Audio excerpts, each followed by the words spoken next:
अस्सलामुअलैकुम रहमतुल्लाहि व बरकातुहू। दोस्तों वीरो की हाल चाल है? ठीक हो? तबीयत से ठीक है? लो जी, तुहानू सारिਆਂ ਨੂੰ मुबारक होवे। आ साडा शहजादा ट्रक लैके पहुँच गया तो ਜਿਹੜੀਆਂ छोटिया मोटिया परेशानियां सन इंशाअल्लाह वो ਇਹਦੇ आने नालों भी दूर हो जाएंगियां इंशाअल्लाह। लो जी, ਜਿਹੜੀ ਤੁਹਾਨੂੰ देर सवेर वाला गिला लामा ਰਹਿੰਦਾ ਸੀ ना वो दूर हो गया जे, ताकि टाइम नाल ਤੁਹਾਨੂੰ चीज़ पहुँचाइए। इसलिए जनाब अपना ट्रक आ गया अज अलहमदुलिल्लाह। एक दो सवारियां और भी लै लांगे ताकि ਜਿਹੜੇ प्रॉब्लम ने देर सवेर वाले इन्हों कवर कर सकीए जी।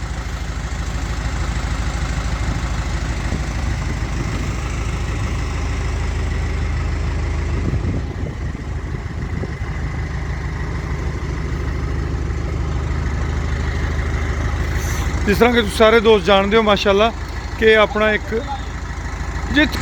मुश्तरका फार्मिंग सिस्टम के तहत साढ़े कुछ प्रोजेक्ट चल रहे हैं जिदे अनमोल फीड फैक्ट्री भी है जी।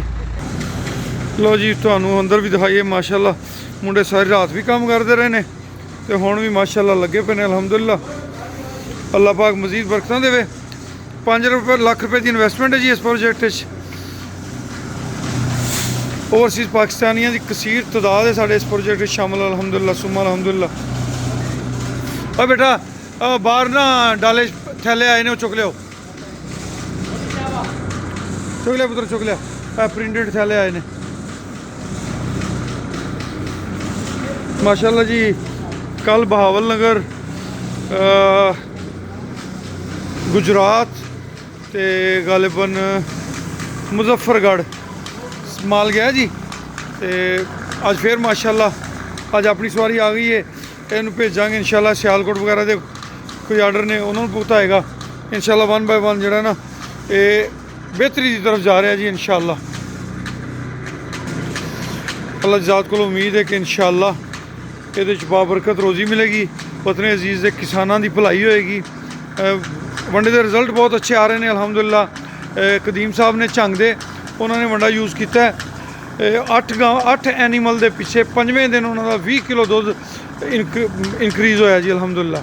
तो अल्लाह पाक के करम ने, अल्लाह पाक के एहसान ने। दुआओं की दरखास्त है, दुआ करना अल्लाह पाक मजीद खैर और बरकत देवे।